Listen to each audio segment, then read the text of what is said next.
and I'm a psychiatrist. I've been practicing in Vermont for the past 18 years. I came here as part of the National Health Service Corps to repay my medical school loans and to work in an underserved area.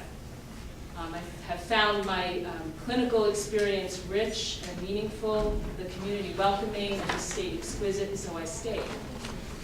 I'm currently the president of the Vermont Psychiatric Association, and I'm here today to represent our 137 members who have all supported a policy of healthcare reform via single payer.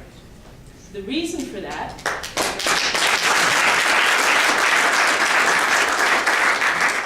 and I should mention that our psychiatrists are from diverse settings, both public and private.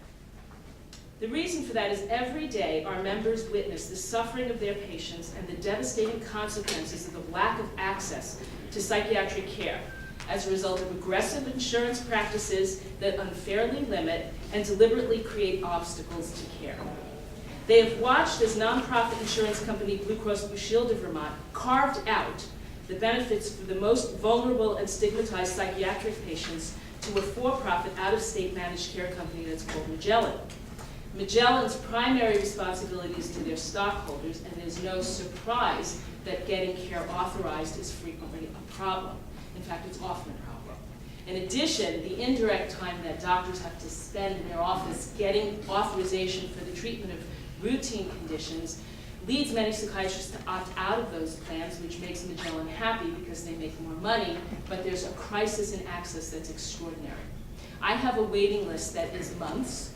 I have primary care doctors calling me about patients who they've tried to refer to Dartmouth, and Dartmouth's doors are closed for psychiatry, for adult psychiatry. They don't have a waiting list, they're not open, they're not taking people. I'm a solo private practitioner in St. Johnsbury.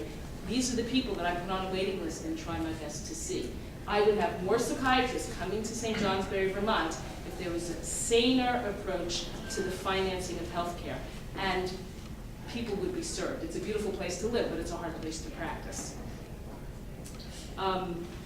Many of our members realized that the current system of healthcare financing was the problem. Access to health insurance did not mean access to needed healthcare, and so we have supported this single payer plan. We applaud the legislature for hiring Dr. Shao. We're excited about his proposals, which are in harmony with our basic principles, which have to do with universal access, fairness, cost control and containment. We think it's unfair for the poorest people to have to forego care because of high deductibles. That is a real obstacle. I have a patient whose father died of colon cancer. He was my psychiatric patient treating him for depression. I told him he had to get a colonoscopy. This is a high likelihood of a genetic problem. He couldn't afford it. He was underinsured. He avoided care until he had rectal bleeding. He was diagnosed with colon cancer, had to have surgery. He was in fear of having to go into bankruptcy. Dartmouth went after him because he couldn't pay for the high copays and deductibles. I mean, this is a travesty. I think I see it for myself. My husband had heart surgery. I was 5 days, if he had emergency heart surgery, I was new to the area, my insurance wasn't going to kick in. I made it by 3 days, otherwise I would have been bankrupt and I would have left the state because I could have not afforded the hundreds of thousands of dollars for his surgery. So I'm affluent, I'm a doctor, I can make money, but it would have, we're all a small step away from disaster in the current system. So the Vermont Psychiatric Association is ready to support the legislature in its efforts, and thank you. Thank you.